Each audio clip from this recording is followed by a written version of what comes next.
10. 하버드 법과대학의 부학장 윌리엄 F. 톰슨 씨는 그의 귀를 믿을 수가 없었다. 내가 제대로 들은 건가, 베로투 군?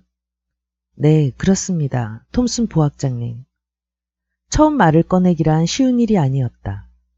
하지만 그 말을 반복하기란 더 쉽지 않은 일이었다. 저는 내년에 장학금이 필요합니다, 부학장님. 정말인가? 그래서 제가 여기 온 겁니다. 부학장님이 학생들의 장학금 지원을 맡고 계시지 않습니까? 톰슨 부학장님. 그렇지. 하지만 좀 이상한데 자네 부친은 그분은 더 이상 관계없습니다, 부학장님. 무슨 말인지 모르겠는걸. 톰슨 부학장은 자기 안경을 벗어서 넥타이로 그것을 닫기 시작했다. 아버지와 저는 일종의 의견 충돌이 있었습니다. 부학장은 그의 안경을 다시 쓰고서는 부학장이 되어야만 지을 수 있는 일종의 무표정의 표정을 하고 나를 쳐다보았다. 그건 매우 불행한 일이네, 베르투 군. 하고 말했다. 누구에게 그렇단 말인가? 나는 물어보고 싶었다. 이 양반은 나를 깔보기 시작하고 있었다. 네, 부학장님. 하고 내가 말했다. 매우 불행한 일이죠. 하지만 그래서 뵈러 온 겁니다, 부학장님. 저는 다음 달에 결혼합니다. 우리는 둘 다 여름에 일을 할 작정입니다. 그런 다음에 제니는 제 집사람입니다. 사립학교에서 교직을 맡을 겁니다. 생활은 그것으로 되지만 등록금은 되지 못합니다. 이 학교 등록금은 호되게 비싸니까요. 톰슨 부학장님. 아, 그래. 하고 그는 대답했다. 하지만 그것이 전부였다. 이 양반은 내 말의 요점을 알아들은 것일까? 도대체 내가 왜 여기 와 있는다고 생각하는 것일까? 톰슨 부학장님, 저는 장학금을 받고 싶습니다. 나는 직선적으로 말했다. 세 번째 하는 말이었다. 저는 은행에 완전히 돈 한 푼 없고 또 이미 입학은 허가되었거든요. 아, 그래. 하고 톰슨 씨는 말하고는 이런 일에 대한 전문적 방법을 우연히 생각해냈다. 장학금 신청 최종 마감일이 이미 지났는걸. 무슨 말을 해야 이 작자가 만족할까? 유혈이 낭자한 싸움의 자세한 내용일까? 아마도. 그가 원하는 것은 추문일까? 무엇일까? 톰슨 부학장님, 제가 입학 신청을 했을 때는 이런 일이 생기리라는 것을 몰랐습니다. 정말 그랬겠지, 베러투 군. 그리고 내가 자네에게 할 얘기는 이 사무실이 가정싸움에 끼어들어서는 안 된다는 내 생각이야. 그건 좀 안 된 일이기는 하지만. 알았습니다, 부학장님. 하고 나는 일어서면서 말했다. 무얼 노리시는지 알겠습니다. 하지만 그래도 나는 우리 아버지에게 아첨을 떨어서 여러분들이 법과대학에 베르토를 얻어낼 수 있게는 안 할 겁니다. 내가 자리를 뜨고 돌아섰을 때 나는 톰슨 부학장이 중얼대는 소리를 들었다. 그건 부당해. 나는 더 이상 동의할 수가 없었다. 10일. 제니퍼는 수요일에 학위를 받았다. 크랜스튼, 폴 리버에서 온갖 친척들이, 심지어는 클리블랜드에서 온 숙모도 있었다. 졸업식에 참여하러 캠브리지로 몰려들었다. 사전 계획에 따라 나는 그녀의 약혼자로 소개되지는 않았고 제니도 반지를 끼지 않았다. 이것은 우리 결혼식에 빠졌다 해서 아무도 상처받지 않도록 하기 위한 일이었다. 클라라 숙모님, 이쪽은 내 남자친구 올리버예요. 하고 제니는 말했는데 언제나 덧붙이길 그는 아직 대학을 졸업하지 않았어요. 라고 했다. 옆구리를 찌르고 속닥이고 심지어 공공연한 추측들을 꽤 많이 했지만 그 친척들은 우리 중 누구에게서도 특별한 정보는 얻어내지 못했다. 필에게서도 마찬가지였는데 내 생각에 그는 무신론자 간의 사랑을 토론하는 일을 피하게 되어서 즐거운 듯했다. 목요일에 나는 하버드에서 학위를 받음으로써 제니와 같이 나도 준우등생이었다. 제니와 학력면에서 동등해졌다. 게다가 나는 학급위원이었고 이 자격으로 졸업생들을 자기 좌석으로 안내하는 역할을 하게 되었다. 이것은 최우등생, 즉 최고급 두뇌들보다도 앞서 걸어가는 것을 의미했다. 나는 이들에게 내가 그들의 인솔자 역할을 한다는 것은 딜론 필드 하우스에서의 1시간이 위드너 도서관에서의 2시간 값어치라고 하는 나의 이론을 결정적으로 증명한 일이라는 것을 이야기해주고 싶은 마음이 있었다. 하지만 나는 참았다. 기쁨이 모두 나의 것이 되도록 하자. 올리버 베르트 3세가 참석했는지의 여부는 모르겠다. 1만 7천 명도 더 되는 사람들이 졸업식 날 아침에 하버드 교정에서 북적거렸으며 또 내가 망원경으로 좌석을 모두 훑어본 것도 분명 아니었다. 분명 나는 내게 할당된 학부모 좌석권을 필과 제니에게 주었다. 물론 늙은 바이 영감은 졸업생 자격으로 1922년도 졸업생들과 함께 앉을 수 있을 것이다. 하지만 무엇 때문에 그가 그러고 싶겠는가? 즉, 내 말은 은행들 문이 열려 있을 때가 아닌가 하는 말이다. 결혼식은 2주일 일요일에 있었다. 우리가 제니의 친척들을 제외시킨 것은 우리가 성부, 성자, 성신을 생략하는 일이 성실한 카톨릭 교인들에게 너무나 괴로운 일이 될 것이라는 진심 어린 우려에서였다. 결혼식은 하버드 교정 북쪽에 있는 오래된 건물인 필립스 브룩스 하우스에서 있었다. 대학의 유일 신교파 전속 목사인 티모시 블로벨트가 주례를 맡았다. 당연한 일이지만 레이 스트래턴도 참가했고 또 나는 엑시터 고교 시절의 좋은 친구였었고 하버드 대신 에머스트 대학을 택한 제레미 네이험도 초대했다. 제니는 브릭스홀에서 여자친구 한 명을 청했고 도서관 대출계에 있던 키 큰 멍청한 친구도 초대했다.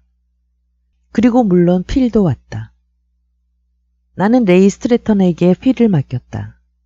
즉 가능한 한 그의 기분을 느긋하게 해주기 위해서였다. 하지만 스트래턴도 그렇게 차분하지는 못했다.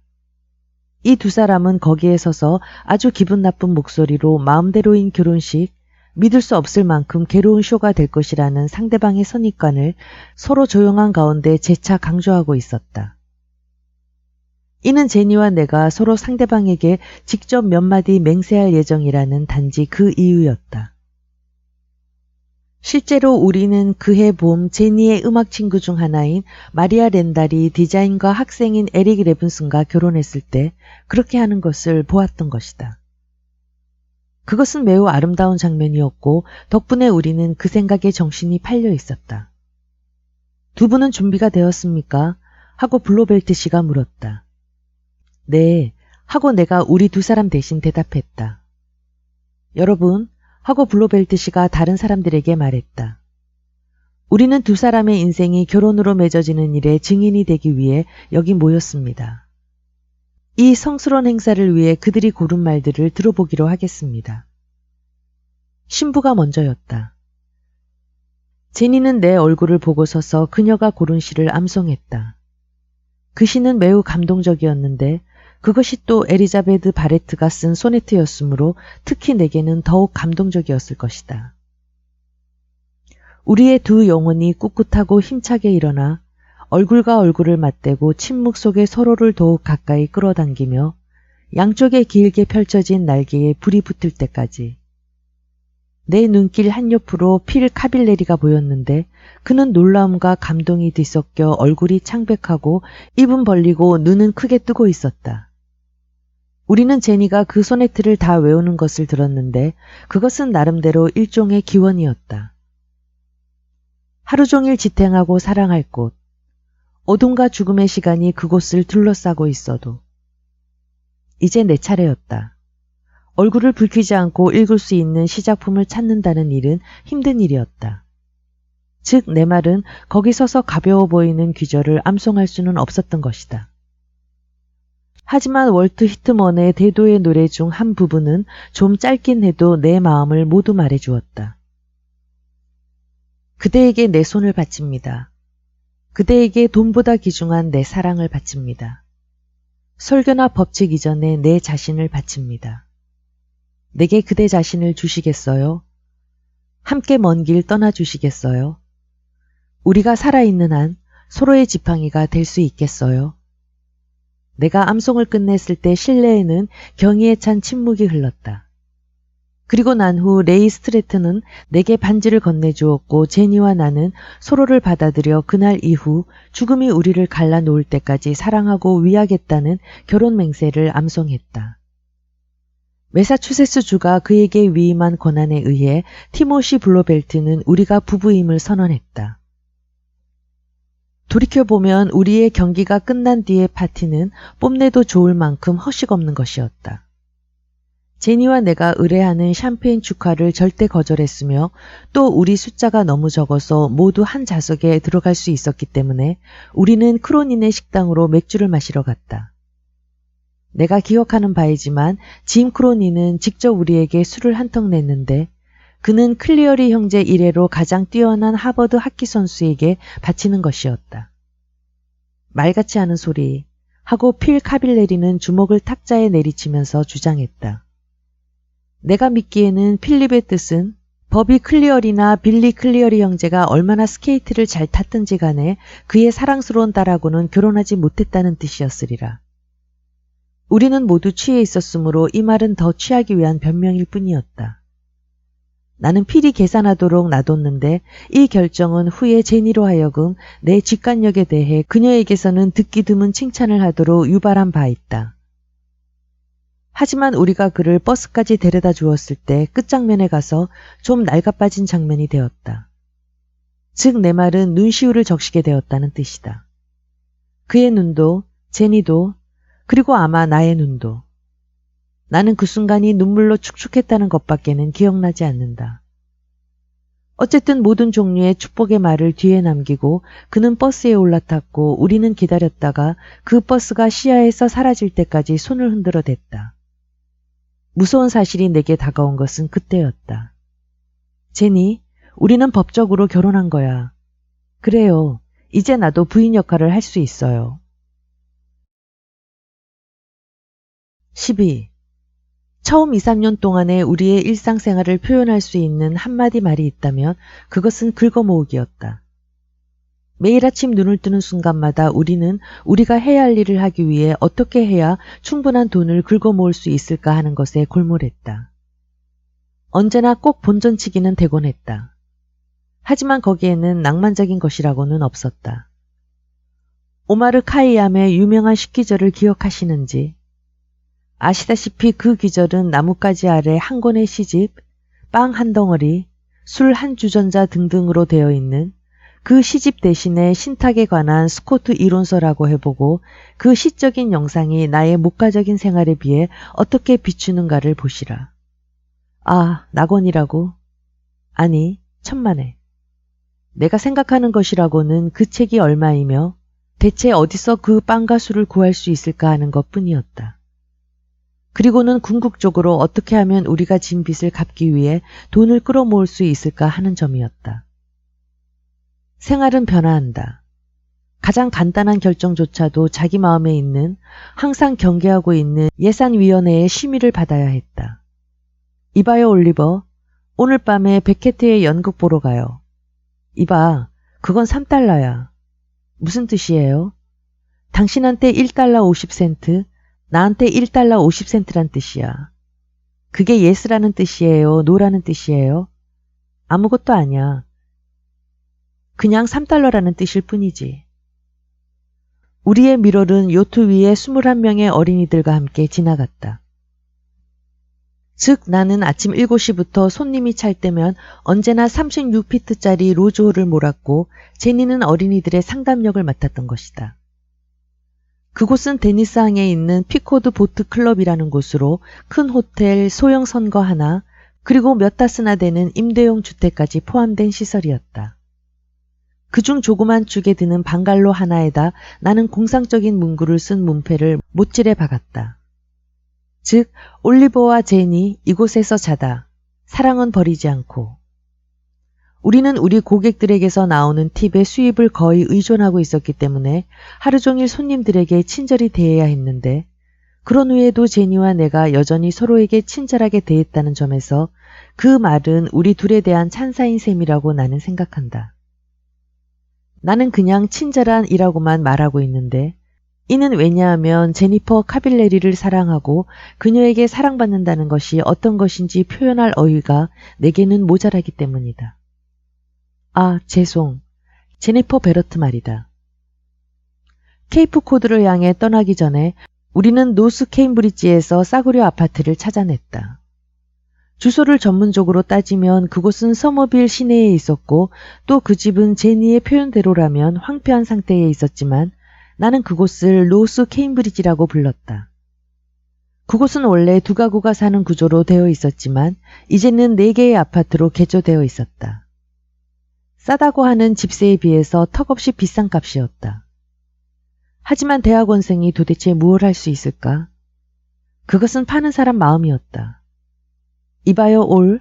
당신 생각엔 왜 소방서에서 이곳을 불량지역이라고 정하지 않은 것 같아요? 하고 제니가 물었다. 그들은 아마 안에 들어가기가 두려웠을 거야. 하고 내가 말했다. 나도 그래요. 6월에는 안 그랬었잖아. 하고 내가 말했다. 이 대화는 9월에 우리가 그곳에 다시 들어갈 때 나누었다. 그때는 내가 결혼하지 않았었죠. 결혼한 여자로서 말하는 건데 이곳은 어떻게 봐도 불안한 곳이에요. 그래서 어떻게 할 작정이야?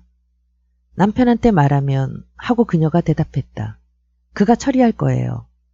이봐, 내가 당신 남편이야. 하고 내가 말했다. 그래요? 증명해봐요. 어떻게? 하고 내가 물었는데 속으로는 아, 안 돼. 거리에서? 하고 생각했다. 나를 안고 문지방을 넘어가요. 하고 그녀가 말했다. 그런 넌센스를 믿는 건 아니겠지? 안아다 줘요. 그 후에 결정할 거예요. 좋다. 나는 그녀를 내 팔 안에 안고서는 5계단을 올라가 포치로 올라갔다. 왜 멈추는 거예요? 그녀가 물었다. 여기가 문지방 아니야? 틀려요, 틀려. 하고 그녀가 말했다. 초인종 옆에 우리 이름이 보여. 여기는 공식적인 문지방이 아니에요. 위층 말이에요. 이 엉터리. 우리의 공식적인 집은 24계단 위에 있었다. 때문에 나는 숨을 진정시키기 위해 중간에 멈추어야 했다. 당신 왜 이리 무겁지? 하고 나는 그녀에게 물었다. 당신은 내가 임신할 수 있다고 생각해 본 적이 있어요? 하고 그녀는 대답했다. 이 말이 내가 숨을 돌리는 것을 쉽게 만들어준 것은 아니었다. 당신 임신이야? 하고 나는 겨우 말할 수 있었다. 하, 놀래켰지 내가. 안 그래요? 아니야. 날 속이지 마, 예비학교 학생. 그래, 잠깐 위기였어. 나는 나머지 길을 그녀를 안고 올라갔다. 이것은 긁어모은다는 단어가 우리와 아무런 연관성을 갖고 있지 않았던 드물고 소중한 순간 중 하나였다고 나는 회상하고 있다. 나의 유명한 이름은 우리로 하여금 학생이라면 신용거래를 거부했을 채소 가게에서 외상거래를 틀 수 있게 해주었다. 하지만 그 이름은 내가 거의 기대하지 않았던 곳에서 우리에게 불리한 구실을 했다. 즉 제니가 교편을 잡기로 되어 있던 쉐이디 레인 학교가 그곳이었다. 물론 우리 쉐이디 레인은 공립학교 월급만큼은 드리지 못합니다. 하고 그 학교의 교장인 미스 앤 밀러 휘트먼은 내 아내에게 말하고는 어쨌든 베르트가 분들은 별 상관이 없으리라는 취지의 말을 덧붙였다. 제니는 그녀의 착각을 없애주려고 했으나 이미 제한된 1년에 3,500달러라는 연봉에 덧붙여 그녀가 얻을 수 있었던 것은 2분쯤 호호호 하는 웃음뿐이었다. 미스 휘트먼은 베르트가의 사람들도 다른 사람들과 똑같이 집세를 치러야 한다는 제니의 말에 대해 그녀가 퍽 위트 있는 사람이라고밖에 생각하지 않았다. 나는 미스 휘트먼 자신이라면 3,500달러의 연봉으로 무엇을 할 수 있을까에 대해 가상적인 예를 몇 개 들었다. 그러자 제니는 그녀가 공립학교에서 교편을 잡기 위해 필요로 하는 교사 자격을 따는 동안 내가 법과대학을 그만두고 그녀를 먹여 살리고 싶으냐고 물었다. 나는 이 모든 생활에 대해 2초간 깊이 생각하고는 날카롭고 간결한 결론에 도달했다. 젠장, 그 말 꽤 웅변적인데 하고 내 아내가 말했다. 내가 무슨 말을 했으면 해, 제니? 호호호인가? 아니요, 그냥 스파게티 좋아하는 거나 배워요. 나는 그 말대로 했다. 나는 스파게티를 좋아하는 법을 배웠고 제니는 밀가루 반죽을 무언가 다른 것처럼 보이게 하기 위해 상상이 가능한 온갖 요리법을 배웠다. 우리가 여름에 번 돈과 그녀의 봉급, 그리고 크리스마스의 우편물 폭주 기간 도중 내가 우체국에서 한 계획적인 밤일로 인해 얻은 수입 등으로 우리는 웬만큼 생활해 가고 있었다. 즉, 내 말은 우리가 보지 않는 영화는 많았지만 수지만은 맞추고 있었다는 뜻이다. 물론 우리의 생활이라는 것은 간신히 수지를 맞추는 생활일 뿐이었다. 내 말은 사회적으로 보아 우리 두 사람의 생활은 철저히 변해버렸다는 뜻이었다. 우리는 아직 케임브리지에 살고 있었고 이론적으로 보아서 제니는 그녀의 음악 친구들 모두와 함께 지낼 수도 있었다. 하지만 시간이 없었다. 그녀는 쉐이디 레인 학교에서 기진맥진하여 돌아왔고 또 저녁 준비를 해야 했다. 외식을 한다는 것은 가능성의 최대 한계를 넘은 일이었다. 한편 내 친구들은 사려가 깊은 나머지 우리를 혼자 놔두었다. 즉 그들은 여러분이 내 말뜻을 알지 모르지만 우리가 그들을 초대해야 하지 않도록 우리를 초대하지 않았던 것이다. 우리는 심지어 축구 경기도 피했다. 바시티 클럽의 회원 자격으로서 나는 50야드 라인에 있는 좋은 구역 좌석을 얻을 자격이 있었다. 하지만 그것은 표 한 장에 $6였고 때문에 우리에게는 $12인 셈이었다. 그렇지 않아요. 하고 제니가 주장했다. $6예요. 당신 나를 빼놓고 가도 돼요. 나는 축구에 대해서는 사람들이 다시 후드럽 해? 하고 소리치는 것밖에는 하나도 모르는데 그런 것은 당신이 좋아하는 거잖아요. 그러니까 난 당신이 꼭 갔으면 해요. 그 문제는 끝났어. 하고 어쨌든 남편이자 가장인 나는 이렇게 대답하곤 했다. 게다가 나는 그 시간을 공부에 활용할 수 있어. 하지만 나는 트랜지스터를 내 귀에 댄 채 지리적으로는 1마일밖에 떨어져 있지 않지만 지금은 별세계에 있는 팬들이 질러대는 고함을 들으며 토요일 오후를 보내곤 했다. 나는 법학과 친구인 로비 왈드를 위해서 예일 대학가의 경기 좌석을 얻는 일에 바시티 클럽의 특권을 사용했다. 로비가 고마운 마음에 가득 차 우리 아파트를 떠났을 때 제니는 V클럽 좌석에는 누가 앉게 되는가를 다시 말해주지 않겠느냐고 물었다. 그래서 나는 다시 한번 그 자리는 연령이나 체격 또는 사회적 계급에 관계없이 경기장에서 하버드 팀 소속으로 뛰어난 공헌을 한 사람을 위해 마련된 것이라고 설명했다. 수상했어도? 하고 그녀는 물었다. 선수는 선수잖아. 하고 내가 대답했다. 육상이건 수상이건. 당신은 예외예요, 올리버. 하고 그녀는 말했다. 당신은 꽁꽁 얼어붙었으니까. 나는 하버드 대학의 체육 전통에 관한 그녀의 질문에 무슨 더 이상의 뜻이 있다고 생각하고 싶지 않았기 때문에 이 말이 그저 제니퍼가 늘 보여주는 재빠른 말재간일 뿐이라고 확신하면서 그 화제를 중지했다. 아마 솔저스 필드는 45,000명 정원인데 왕년의 선수들이 모두 보잘것없는 구석에 앉아 있어야 하는가를 은근히 암시하는 정도일 것이다. 모두 말이다. 나이든 사람이건 젊은이건 수상이건 육상이건 또 빙상까지도. 그리고 그 토요일 오후마다 내가 그 스타디움을 멀리하게 한 것은 단지 $6 때문이었을까? 그렇지 않다. 만일 그녀가 마음속에 뭔가 다른 생각이 있었더라도 나는 거기에 대해 토론하지는 않으련다. 13. 올리버 베러트 3세 부부는 매사추세츠 입스위치의 도보하우스에서 3월 6일 토요일 7시 정각에 베러트 씨의 60회 생일을 축하하는 만찬에 여러분이 참석해 주시는 기쁨을 얻고자 초대합니다. 참석 여부에 회신을 바랍니다. 어떻게 하죠? 제니퍼가 물었다.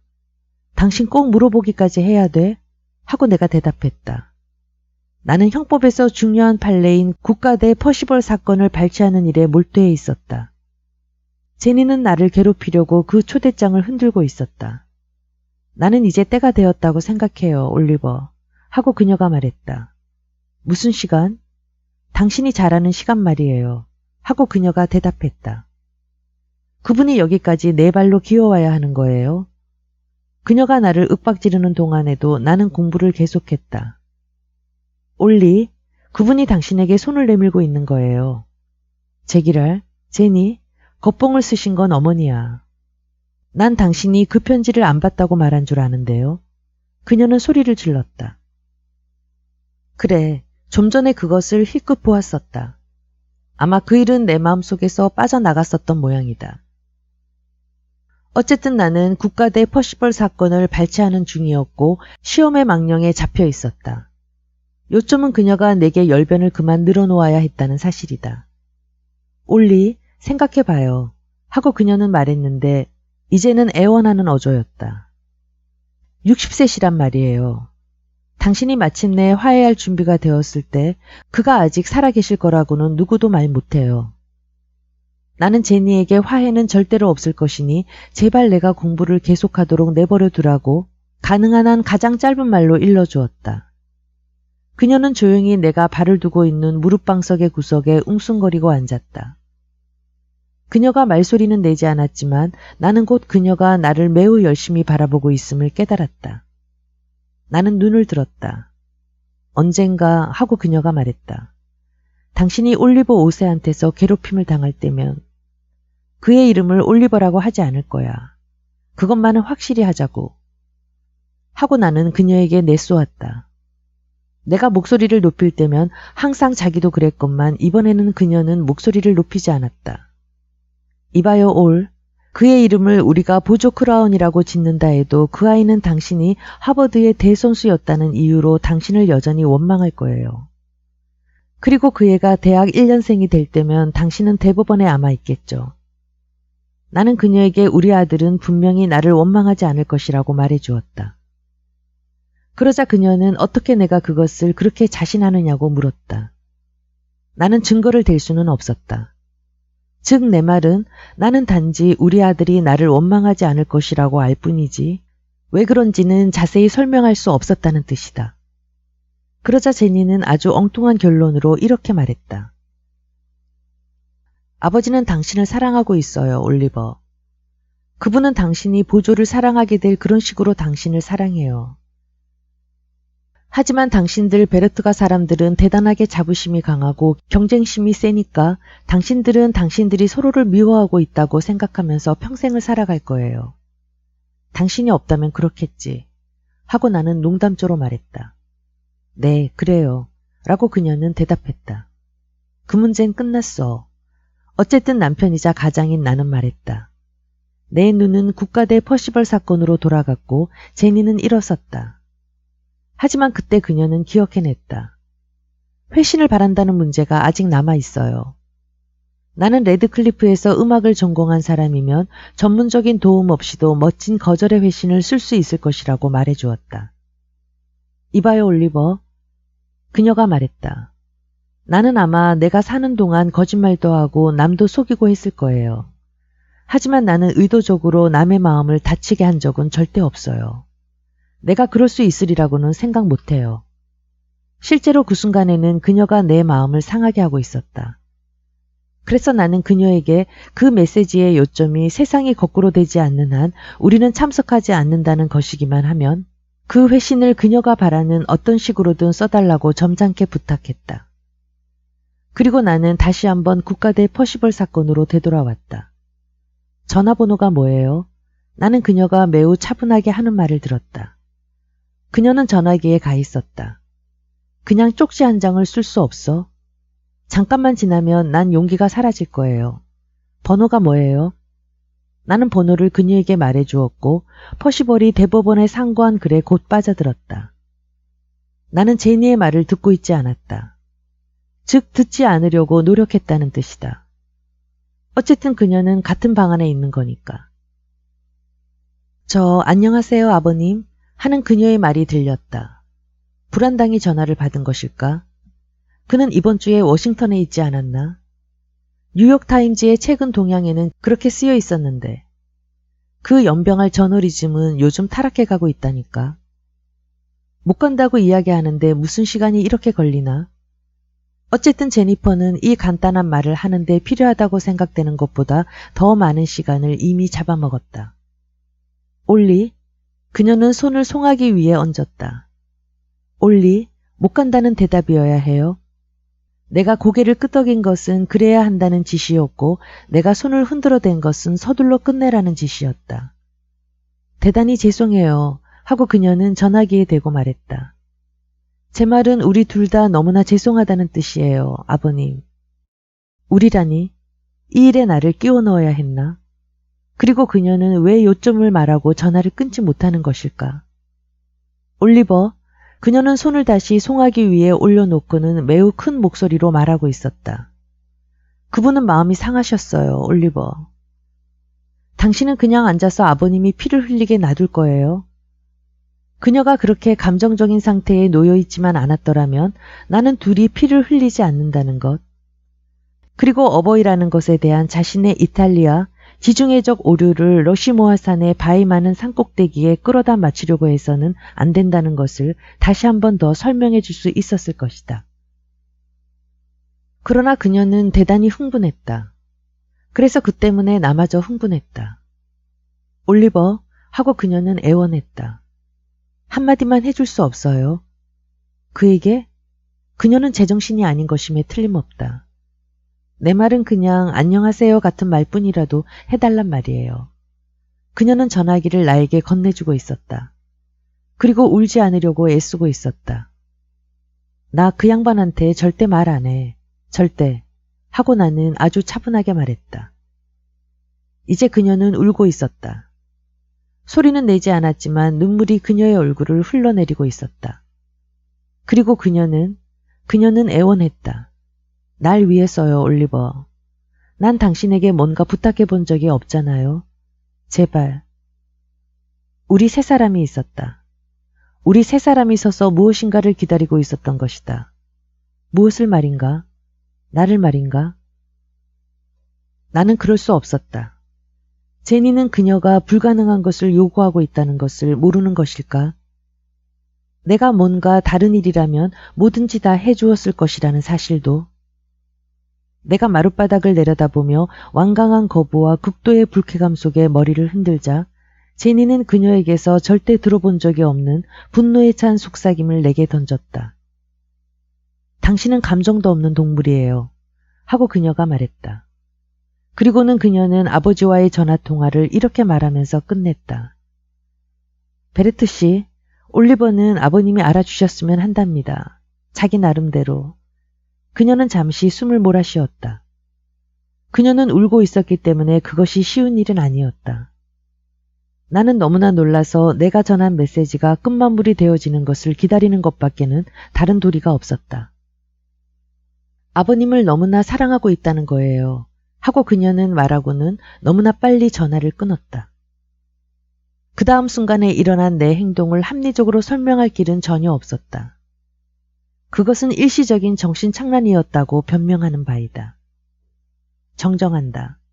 나는 아무것도 변명하지 않겠다. 내가 한 일에 대해서는 절대 용서받을 수 없다.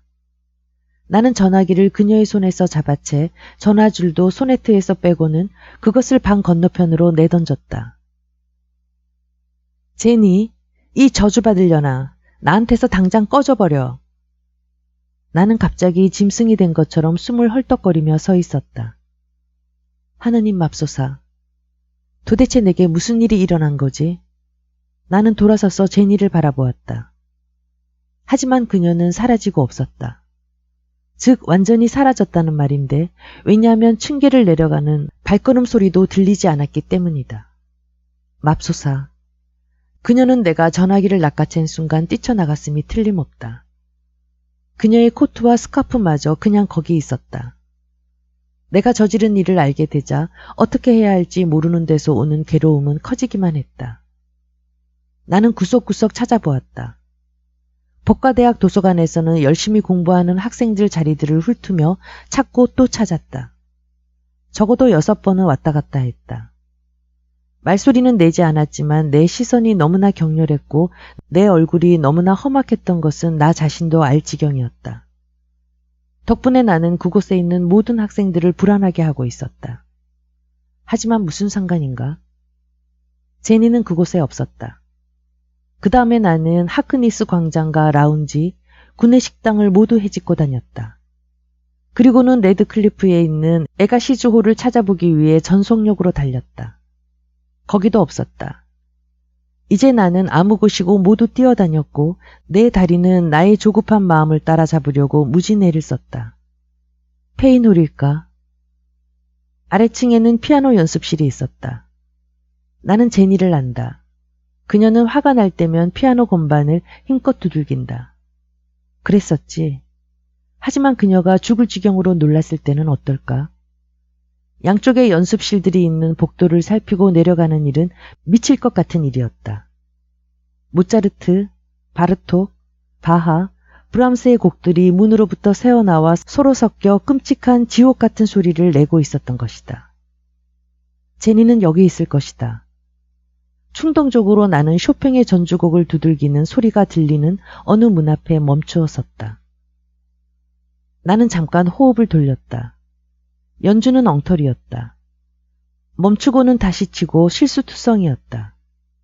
그중 한 번 또 멈췄을 때 나는 어느 여자가 중얼거리는 소리를 들었다. 거지 같으니. 제니임에 틀림없었다. 나는 문을 밀어 젖혔다. 레드클리프 여학생 하나가 피아노에 앉아 있었다. 그녀가 나를 쳐다보았다. 못생기고 어깨가 넓은 히피풍의 레드클리프 여학생이었는데 내 침입에 붕괴를 나타냈다. 무슨 짓이에요, 당신? 그녀가 물었다. 미안합니다. 미안합니다. 나는 사과하고는 문을 다시 닫았다. 그러고 나서 나는 하버드 광장을 찾아보았다. 팜플로나 카페, 토미스 아케이드, 그리고 헤이스비까지도. 그곳에는 예술가 타입들이 많이 간다. 아무 곳에도 없었다. 제니는 어디로 간 것일까? 지금은 지하철도 끊겼다. 하지만 만일 그녀가 광장으로 곧장 갔다면 보스턴으로 가는 기차를 잡아 탈 수도 있었을 것이다. 버스 터미널로 가는 기차를 말이다. 내가 요금 넣는 곳에 25센트짜리 하나와 10센트짜리 두 개를 넣었을 때는 거의 새벽 1시쯤 되어서였다. 난 하버드 광장에 있는 매점역 공중전화 박스 중 하나에 들어가 있었다. 여보세요, 필? 여보세요 하고 그는 졸리는 듯이 말했다. 누구신가요? 접니다. 올리버. 올리버? 그는 겁이 난 듯 소리쳤다. 제니가 다쳤나? 하고 그는 즉각 물었다. 그가 내게 그렇게 묻는다면 그것은 그녀가 거기에 그와 함께 있지 않다는 뜻일까? 아, 아니요, 필. 아니에요. 하느님 고맙습니다. 그래, 지내기는 어때, 올리버? 한번 그의 딸의 안전을 확인하자 그는 평상시로 돌아왔고 친절했다. 마치 깊은 잠에서 일어난 것이 아닌 것처럼 말이다. 좋아요, 필. 아주 잘 지내요. 좋아요. 그런데 필, 제니한테 무슨 소식 들으셨어요? 별로 못 들었어, 젠장. 하고 그는 이상하리만큼 차분한 어조로 대답했다. 무슨 말씀이세요, 필? 젠장, 그 애가 전화라도 더 자주 해야잖아. 연병알, 난 남이 아니잖아. 자네가 알다시피. 안심이 되면서 동시에 겁이 날 수가 있다면 그때 내가 그랬다. 그 애가 같이 있나? 하고 그는 내게 물었다. 네? 제니를 받고 내가 직접 야단쳐야겠어. 그럴 수가 없어요, 필. 아, 그 애가 자나? 자면 깨우지 말게. 네, 하고 내가 말했다. 이봐, 이 친구야. 그가 말했다. 네, 아버님. 크랜스튼이 얼마나 멀어서 일요일 오후에도 오질 못하나? 응? 아니면 내가 올라갈까, 올리버? 아, 아닙니다, 필. 우리가 내려가죠. 언제? 언제고 일요일이에요. 나한테 그 언제라는 가짜는 말 하지 마. 효심이 있는 자식이라면 언제라고는 안 해. 이번이라고 하지. 이번 일요일이야, 올리버. 네, 필. 이번 일요일이요. 4시야. 하지만 조심해서 운전해. 알았지? 알았습니다. 그리고 다음에는 수신자 부담으로 전화를 걸어. 그는 전화를 끊었다. 나는 어둠 속의 섬 같은 하버드 광장에서 갈 길을 잃은 채 다음에는 어디로 갈 것인지 또는 무엇을 해야 할지 모르는 채로 그냥 거기 서 있었다. 흑인 친구 하나가 내게 다가오더니 마약이 필요하냐고 물었다. 나는 좀 얼이 빠진 채 대답했다. 아니, 괜찮아요. 나는 이제 달리고 있지 않았다. 내 말은 텅 빈 집으로 급히 돌아갈 이유가 없는 것이다. 시간은 펑 늦어 있었고 나는 몸의 감각이 마비되어 있었다. 추위 때문이라기보다는 놀라움 때문이었다. 몇 야드 떨어진 곳에서 나는 내가 계단 꼭대기에 누군가 앉아있는 것을 본 것처럼 생각이 들었다.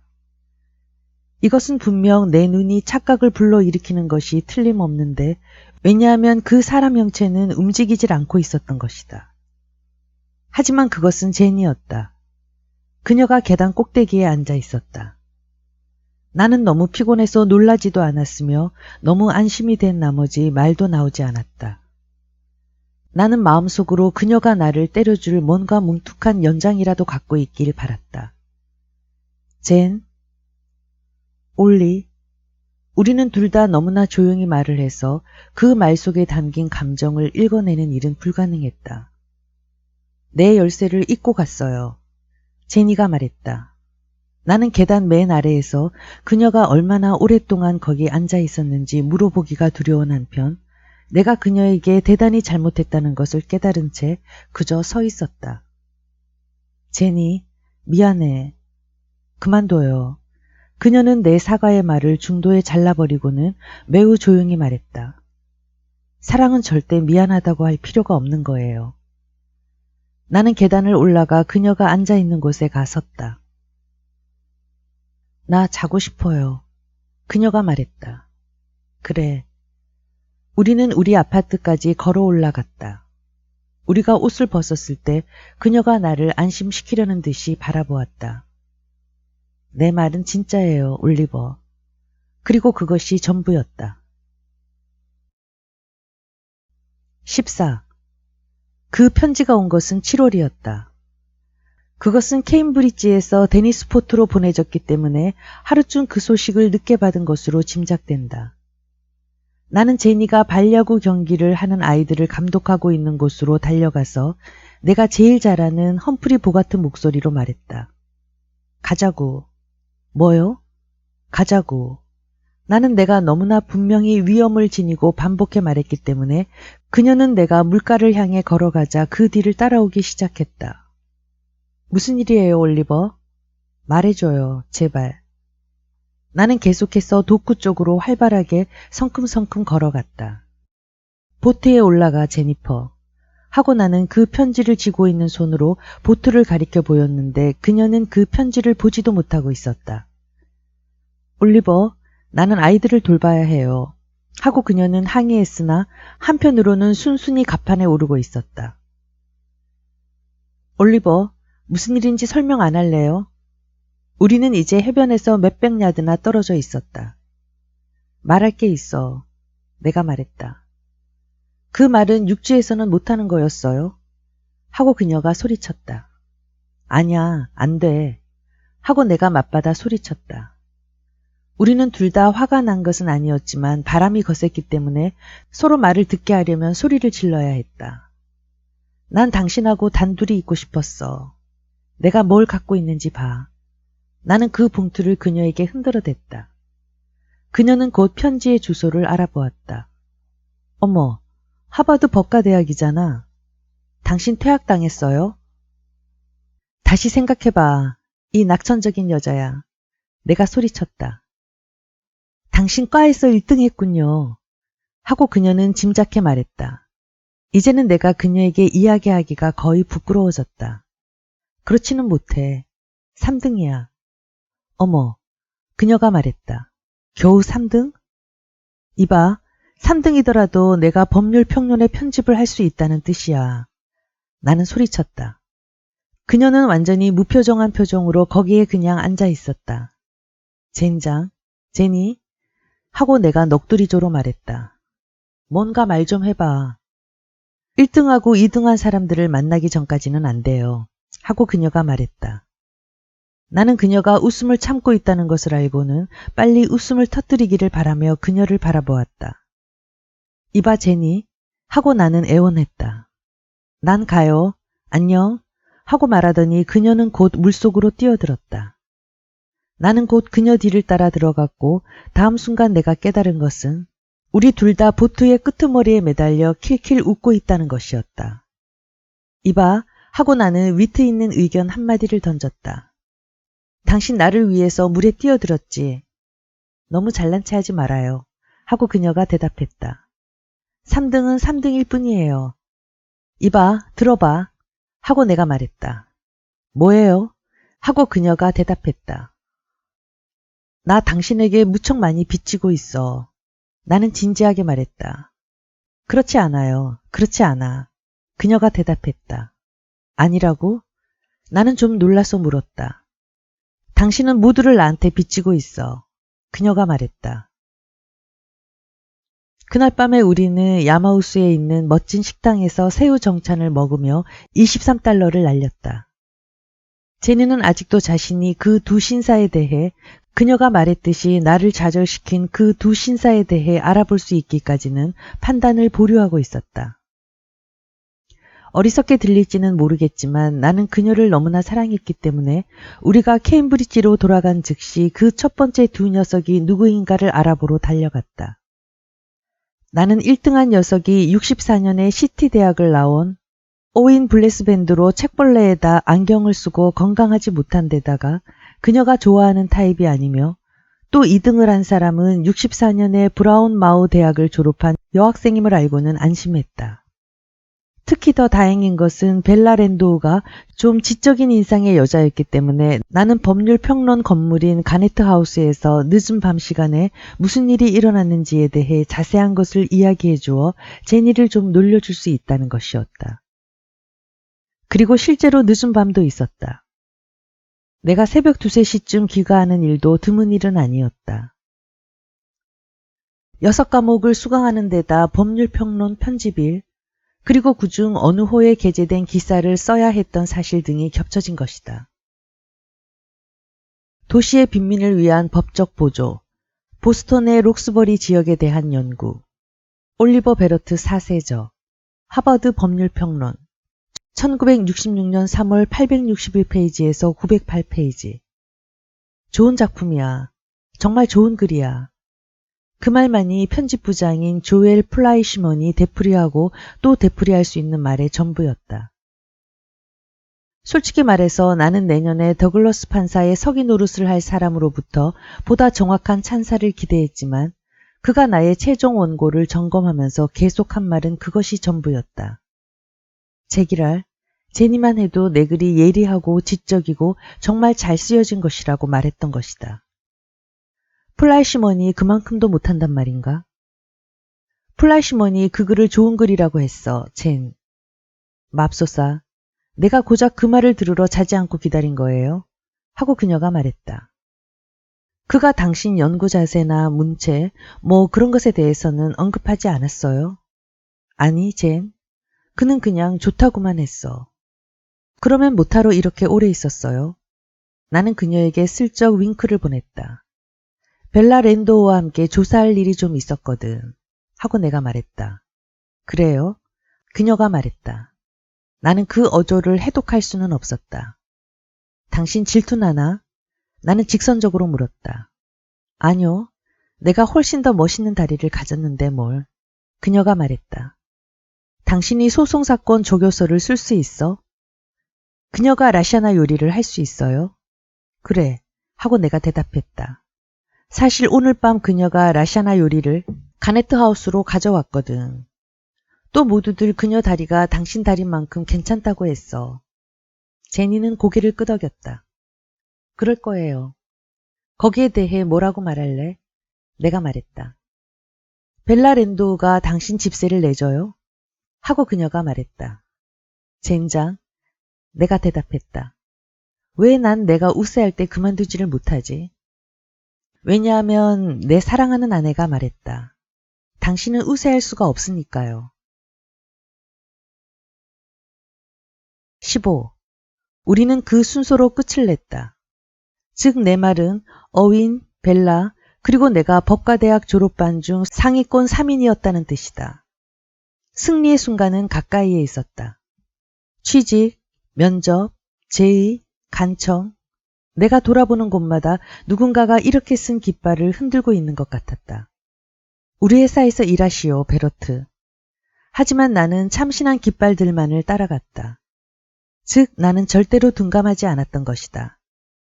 하지만 그 긁어 모으기라는 거지 같은 단어를 우리의 어휘에서 쫓아낼 돈 잘 버는 직업을 얻기 위해 판사의 서기 같은 특권층 직업이라든가 법무성 같은 공공봉사를 하는 직업은 빼버렸다.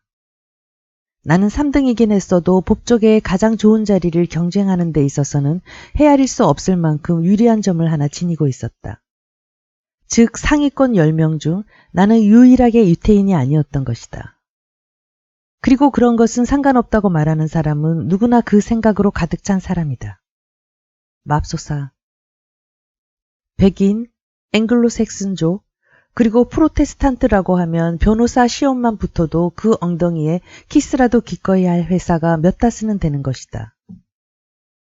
나의 경우를 사실 한번 보자. 법률평론 편집, 올 아이비, 하버드 출신, 그리고 그 나머지도 여러분은 안다.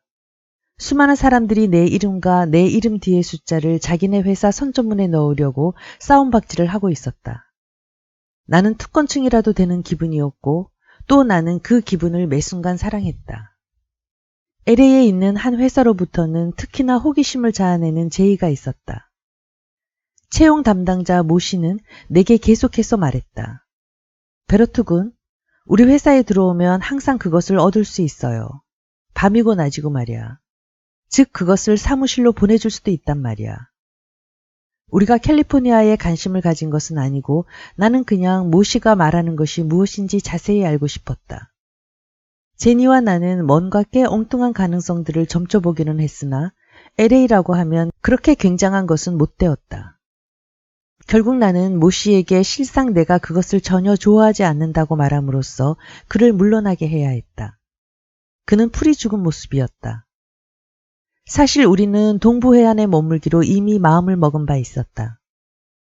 그러자 우리는 여전히 보스턴, 뉴욕, 워싱턴 등지에서 멋진 제의를 수없이 받게 되었다. 제니는 한때 워싱턴 DC가 좋을 것이라고 생각했으나 나는 뉴욕 쪽으로 기울어졌다. 그래서 결국 내 아내의 축복과 더불어 나는 조나스 앤드 마쉬라는 법률사무소에 취직 응락을 했는데 이곳은 개인적인 자유를 매우 존중하는 회사였고 마쉬 씨는 전 법무부 장관이었다. 당신은 잘 해낼 수 있고 곧 금방 성공할 수 있어요. 하고 제니가 말했다. 또한 그들은 정말 내게 사탕발림을 했다. 즉 내 말은 늙은 조나스 씨가 보스턴까지 올라와 우리에게 파이어퍼에서 저녁 대접을 했으며 그 다음 날에는 제니에게 꽃을 보내왔다는 것이다. 제니는 일주일 동안 조나스, 마쉬 앤드 베르트라는 가사와 노래를 부르면서 돌아다녔다. 나는 그녀에게 너무 빨리 좋아하지 말라고 했는데 그녀는 아마 나도 머릿속에서는 똑같은 곡조를 부르고 있을 것이니 용기를 내라고 하는 것이었다. 그녀가 옳았다는 것은 여러분에게 말할 필요도 없다. 하지만 또 언급하자면 조나스 앤드 마쉬사는 올리버 베르트 4세에게 연봉 11,800달러를 지급했는데 이는 우리 졸업반 어느 누가 받은 것보다 단연 최고 많은 급여였다. 그러니까 여러분도 아시다시피 나는 학교 성적으로만 3등이었을 뿐이다. 16. 주소 변경 1967년 7월 1일부터 올리버 베르트 4세 부부는 뉴욕시 10021 이스트 63번가 263번지로 옮깁니다. 이건 너무 벼락부자가 된 것 같아요.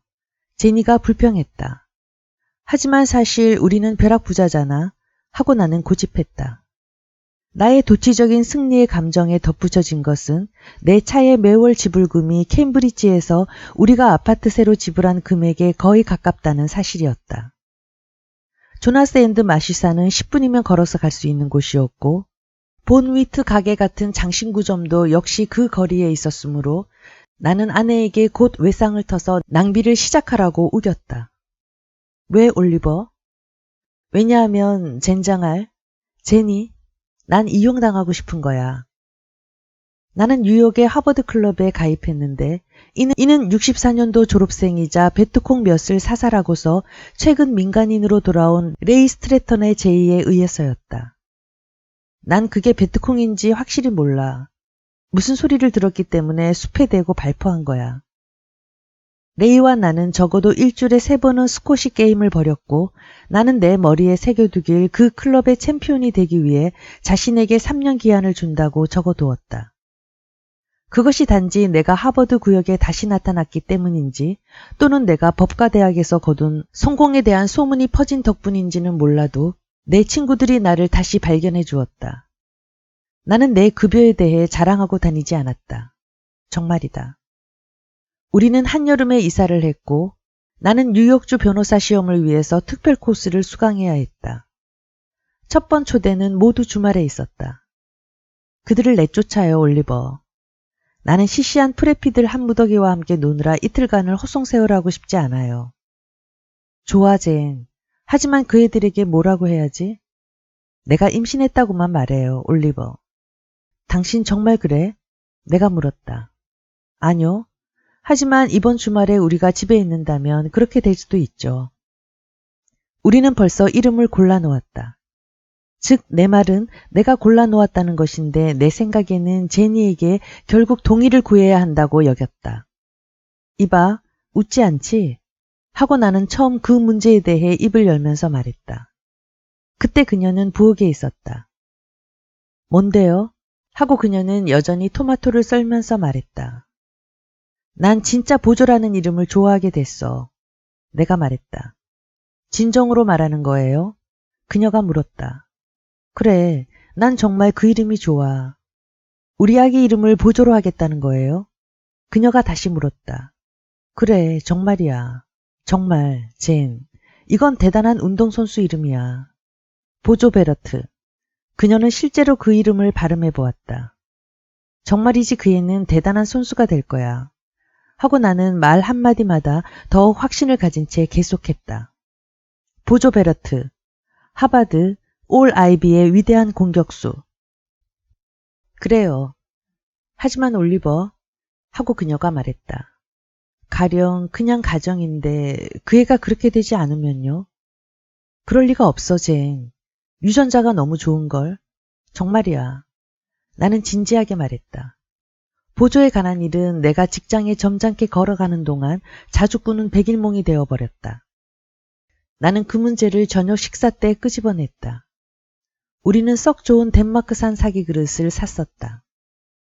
보조는 정말 뛰어나게 균형 있는 선수가 될 거야. 하고 나는 제니에게 말했다. 사실 그 애가 당신 같은 손을 갖춘다면 그 애를 수비수로 배치할 수도 있어. 그녀는 능청스러운 웃음을 띄우며 나를 보고 있었는데 나의 멋있는 이상을 깨뜨려줄 뭔가 야비한 말거리를 찾고 있는 것이 틀림없었다. 하지만 정말 실망시킬 만한 말이 찾아지지 않자 그녀는 잠자코 케이크를 잘라 내게 건네주었다. 그리고는 여전히 내 말을 듣고 있었다. 생각 좀 해봐, 제니. 하고 나는 입안에 먹을 것을 잔뜩 채운 채 계속했다. 240파운드짜리 솜씨 좋은 선수란 말이야. 240파운드라고요? 그녀가 말했다. 우리 유전자 중에 240파운드라고 하는 유전자는 아무것도 없어요, 올리버. 먹여서 키우면 돼, 젠. 고단백질, 뉴트라멘트, 영양증진 식단 모두 말이야. 아, 그래요? 그 애가 먹지 않으면, 올리버? 그 애는 먹을 거야, 젠장. 하고 나는 우리 식탁에 곧 앉게 될 아이가 운동선수로서 개가를 올리게 하려는 내 계획에 협조하지 않기라도 한 양 벌써 화가 나서 말했다. 먹을 거야. 그렇지 않으면 내가 얼굴을 후려칠 거니까. 그 말에 제니는 내 눈을 똑바로 바라보고는 미소 지었다. 그 애가 240파운드라면 그렇게 안 되죠. 그렇게 못할 거려. 아, 하고 나는 잠시 실망하여 대답했지만 곧 깨달았다. 하지만 곧바로 240파운드가 되지는 않잖아. 그래요, 그래. 제니는 나를 타이르듯 스푼을 흔들며 말했다. 하지만 그 애가 그렇게 되면 도망칠 거예요. 그리고는 그녀는 굉장히 웃어댔다. 그건 정말 코믹한 일이었지만 그녀가 웃고 있는 동안 나는 기저귀를 찬 240파운드짜리 어린애가 센트럴 공원에서 나를 쫓아오면서 엄마한테 잘해 하고 소리치는 장면을 그려보았다. 맙소사. 제발 제니가 말려서 보조가 나를 끝장내지 못하도록 말려야 할 텐데. 17. 아기를 만드는 일은 그렇게 쉬운 일은 아니었다.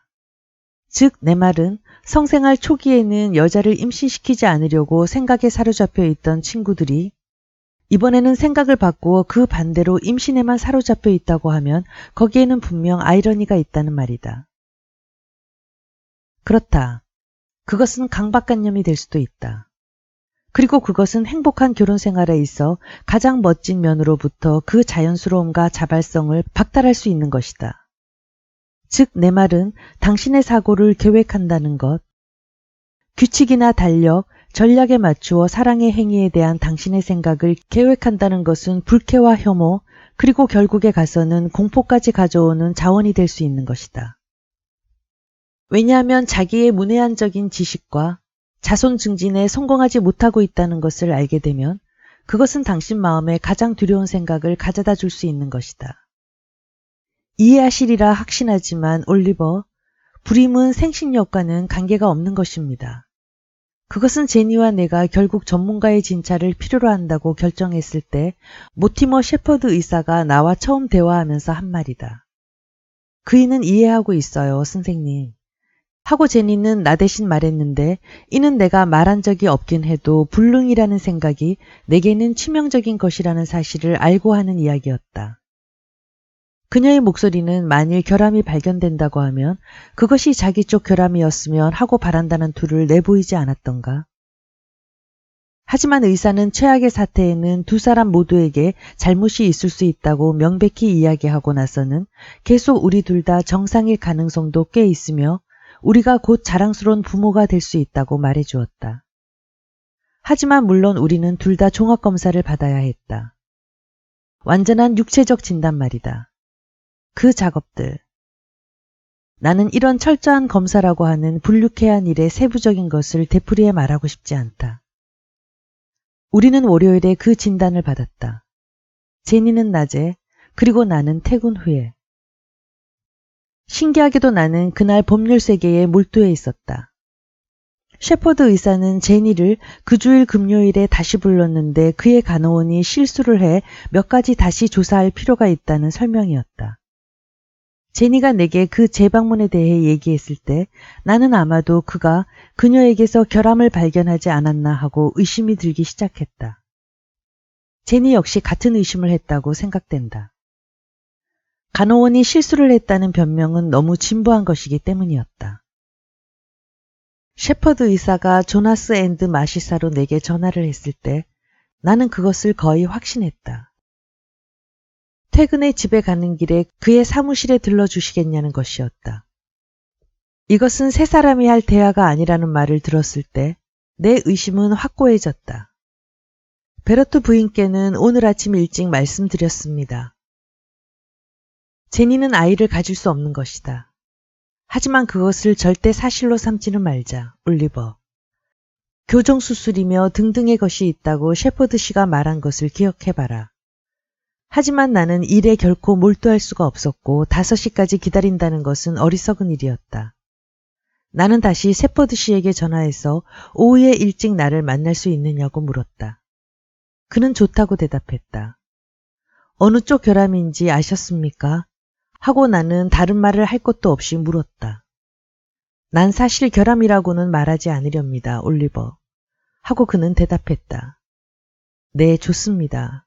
우리 중 어느 편이 기능이 나쁜지 아셨습니까? 네, 제니입니다. 나는 이러한 말에 다소간 준비는 되어 있었으나 의사가 최종적으로 그것을 입 밖에 내어 말하자 역시 흔들렸다. 그는 더 이상 아무 말도 하지 않았고 그래서 나는 그가 내게서 무엇인가 말을 기다린다고 단정했다. 좋습니다. 양자를 드리기로 하죠. 중요한 것은 우리가 서로 사랑한다는 사실이죠. 안 그렇습니까? 그러자 그가 내게 이야기했다. 올리버, 문제는 그보다 심각해요. 제니는 매우 중병입니다. 매우 중병이란 말을 정의 좀 해주시겠어요? 그녀는 죽어가고 있습니다. 그럴 리가 없어요. 하고 내가 말했다. 그리고 나는 의사가 내게 그 말이 모두 지나친 농담이었다고 말하길 기다렸다. 그녀는 올리버, 그가 말했다. 당신에게 이런 말을 해야 하다니 정말 유감입니다.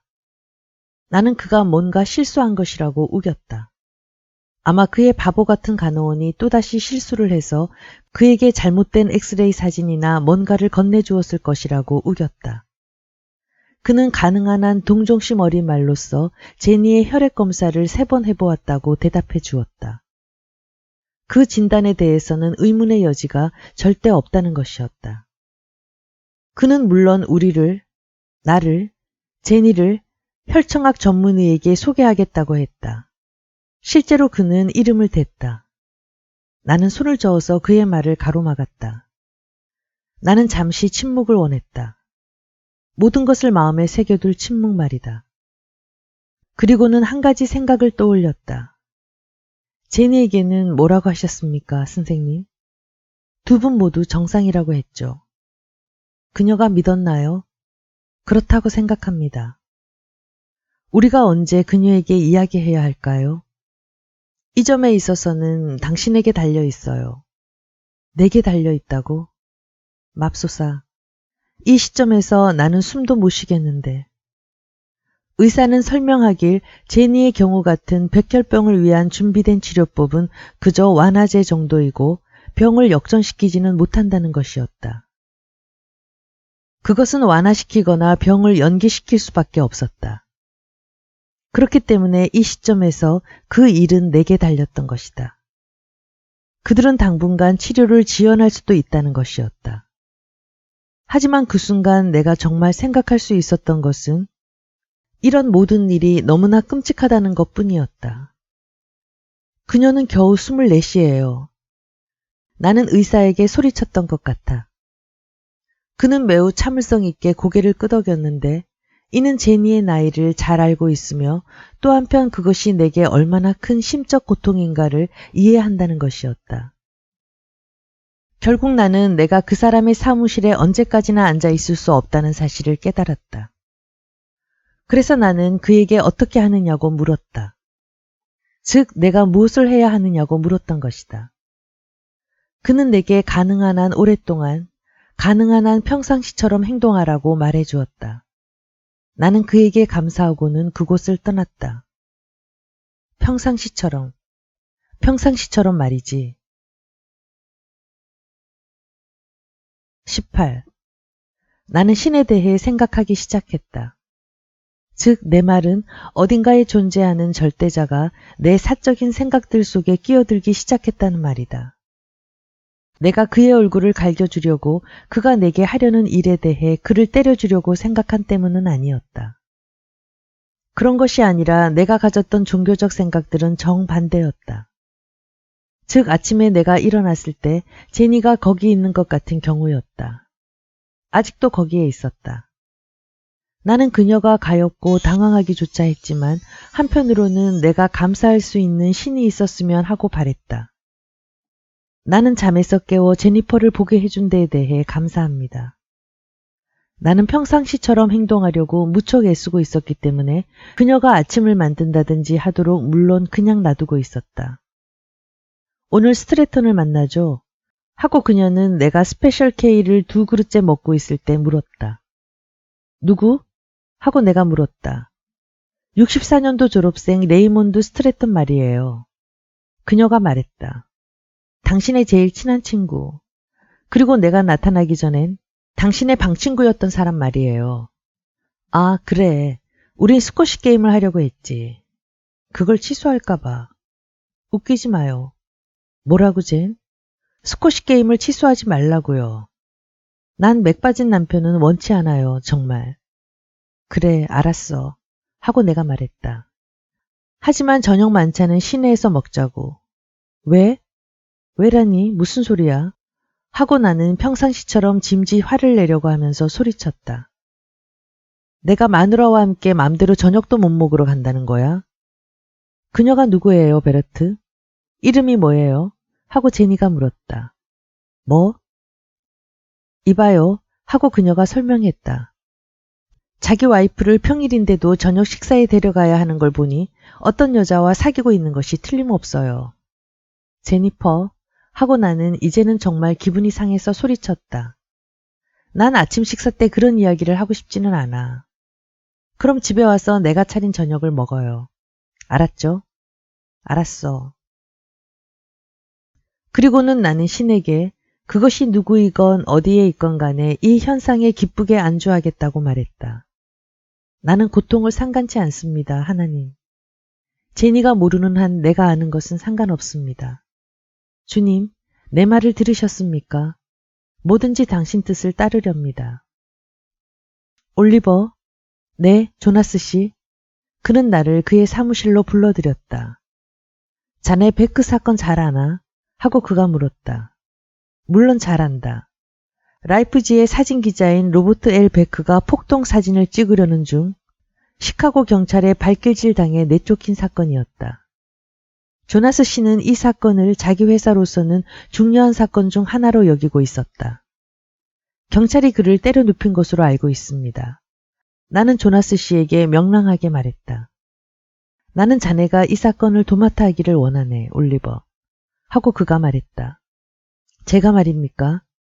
더 젊은 사람 한 사람을 데려가도 돼. 하고 그가 말했다. 더 젊은 사람? 나는 그 사무실에서 가장 젊은 사람이었다.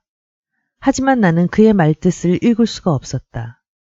올리버, 나이는 불문하고 자네는 이미 이 사무실 간부 중 한 사람이야. 우리들 중 한 사람이란 말일세, 올리버. 감사합니다, 선생님. 하고 나는 말했다. 시카고로 얼마나 빨리 떠날 수 있나? 하고 그가 물었다. 나는 아무한테고 말하지 않고 그 모든 짐을 내 자신이 지기로 마음먹고 있었다. 그래서 나는 조나스 영감에게 좀 언짢은 말을 했는데 정확히 어떤 이유인지는 기억도 할 수 없지만 나로서는 지금 뉴욕을 떠날 수 없을 것 같다는 이야기를 했던 것이다. 그리고 나는 그가 이해해 주길 바랬다. 하지만 나는 분명히 매우 중요한 뜻을 지닌 사건에 대한 나의 반응에 그가 실망했다는 것을 알고 있다. 아, 하느님. 조나스 씨, 당신이 진짜 이유를 알게 된다면 모순된 말이었다. 올리버 베르트 사세는 사무실을 일찍 떠나서는 그 반대로 집을 향해서는 좀 더 느린 걸음으로 가고 있었다. 그것을 당신은 어떻게 설명할 수 있을까? 나는 5번가에서는 창문 너머로 눈여겨 하는 버릇을 들였는데 그러면서 만일 내게 그 거짓된 일, 즉 평상시처럼 해야 된다는 일이 있지 않았다면 제니퍼에게 사주었을 그 멋있고 대단히 화려한 물건들을 바라보고 있었던 것이다. 분명 나는 집에 가길 두려워하고 있었다. 왜냐하면 내가 진실을 처음 한 지 수주일이 지난 지금 그녀가 말라가기 시작했던 것이다. 내 말은 그것이 아주 조금씩이었기 때문에 그녀 자신은 아마 몰랐을 것이라는 말이다. 하지만 나 말고 누가 알겠는가? 나는 알아챘던 것이다. 나는 비행기 회사 유리창도 살펴보곤 했다. 브라질, 카브리에, 하와이 등등. 마침 그날 오후 TWA는 철진한 유럽 여행을 선전하고 있었다. 쇼핑할 사람은 런던으로, 연인들은 파리로. 내 장학금은 어떡하고?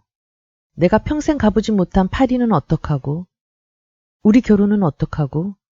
누가 결혼에 대해 얘기했어요? 나야. 내가 지금 이야기하고 있는 거야. 당신 나하고 결혼하고 싶어요? 그래. 왜요? 나는 멋지고 훌륭한 외상거래 대상이었기 때문에 이미 다이너스 클럽 카드도 지니고 있었다. 찍. 내 사인이 점선 위에 그어졌으며 이로써 나는 연인들의 도시로 향하는 2장의 표를, 그것도 1등석이었다. 자랑스럽게 손에 넣었다. 내가 집에 갔을 때 제니는 좀 창백하고 흐릿한 안색이었다. 하지만 나는 내 멋진 아이디어가 그 양볼에 좀 색채를 불어넣었으면 하고 바랐다. 뭔지 맞춰봐, 베르트 부인. 내가 말했다. 당신 해고당했죠? 하고 내 낙천적인 아내가 지레 짐작했다. 아냐, 솟아오르는 거야.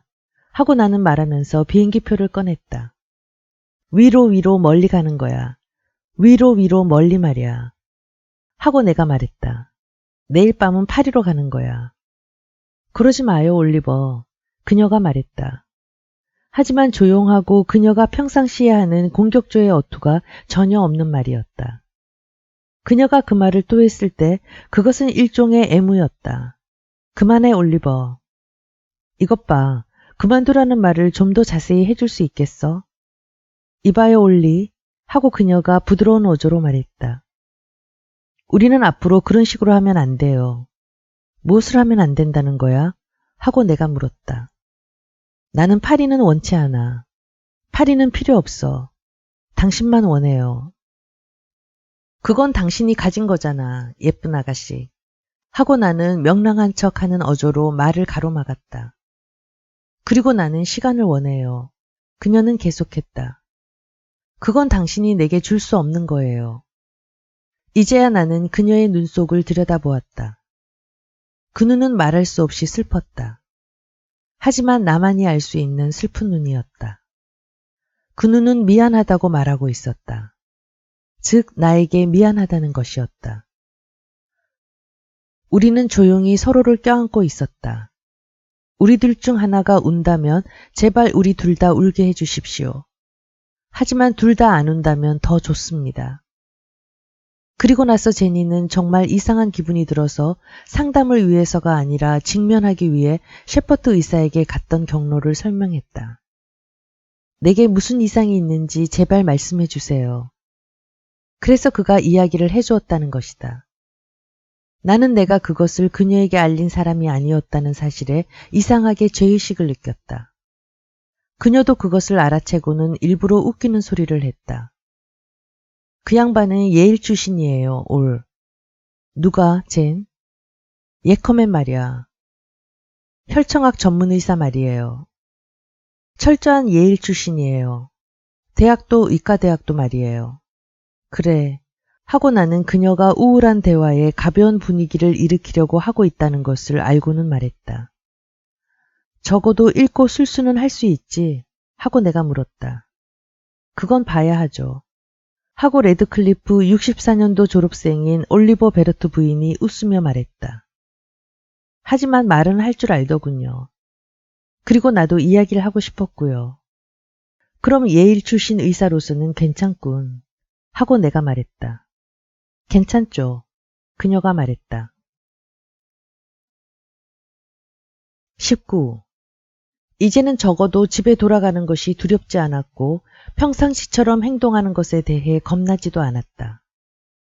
비록 우리가 함께하는 나날이 하루하루 줄어들고 있다고 깨닫는 것은 무서운 일이긴 했지만 우리는 다시 한번 모든 것을 공유하고 있었던 것이다. 우리에게는 의논할 일들이 있었지만 24살짜리 부부들이 을에 의논하는 일들은 아니었다. 난 당신이 강해지길 바래요. 대학기 선수씨. 하고 그녀가 말했다. 그럴 거야. 그럴 거야. 하고 나는 언제나 모든 것을 아는 제니퍼가 그 위대한 하키 선수가 놀랐다는 것도 알고 있을까 궁금하게 여기면서 대답했다. 내 말은 피를 위해서라는 뜻이에요. 하고 그녀는 계속했다. 필에겐 가장 힘든 일이 될 거예요. 당신은 결국 즐거운 호래비가 될 거고요. 난 즐겁지 않을 거야. 하고 내가 가로막았다. 당신은 즐거울 거예요. 난 당신이 즐겁길 바래요. 알았어요? 알았어. 됐어요. 한 달쯤 뒤 저녁 식사 직후였다. 그녀는 여전히 요리를 하고 있었다. 그녀는 그것을 고집했다. 나는 결국은 그녀를 설득해 내가 설거지를 하도록 놔두게 했고 그녀가 피아노로 쇼팽의 전주곡을 치고 있는 동안 접시들을 치우고 있었다. 그러다가 나는 그녀가 전주곡 중간에 피아노 연주를 멈추는 소리를 들었고 그래서 곧 거실로 걸어 들어갔다. 그녀는 그냥 거기 앉아 있었다. 괜찮아, 젠? 하고 나는 상대적인 뜻에서 그렇게 말했다. 그녀는 또 다른 질문으로 대답을 삼았다. 당신 택시비 치를 만한 돈 있어요? 하고 그녀가 물었다. 그럼 내가 대답했다. 어딜 가고 싶은데? 글쎄, 병원 같아. 그 뒤에 이은 행동에 재빠른 동료를 보고 나는 때가 왔음을 깨달았다. 제니는 우리 아파트에서 걸어나가 다시는 돌아오지 못할 것이다. 내가 그녀를 위해 몇 가지 물건을 챙기고 있는 동안 그녀는 거기 앉아 있었는데 그동안 그녀의 마음속에 무엇이 교차하고 있었는지 나는 궁금했다. 아파트에 대해서일 것이다. 기억에 남게 하려고 무언가 바라보고 싶은 것일까? 아무것도 아니었다. 그녀는 그냥 조용히 앉아서 어떤 것도 전혀 주목하고 있지 않았다. 이봐, 하고 내가 말했다. 뭐 특별히 가져가고 싶은 것 있어? 아니, 아냐. 그녀는 아니라고 고개를 젓고는 좀 생각한 후 덧붙였다. 당신. 아래층에 가니 시간이 극장 상연 기간이라 택시를 잡기가 어려웠다. 수인은 택시를 잡아주고자 눈을 크게 뜬 하키 심판처럼 호각을 불고 팔을 흔들어대고 있었다. 제니는 그냥 내게 기대고 있었는데 나는 속으로 택시가 없어서 그녀가 계속 내게 기대해 있었으면 하고 바랐다. 하지만 우리는 결국 택시 하나를 잡았다. 그리고 택시 운전사는 명랑한 타입이었다. 우리의 행운이었다. 그는 마운트 시나이 병원으로 초특급으로 가자는 말을 듣자 틀에 박힌 말을 해대기 시작했다.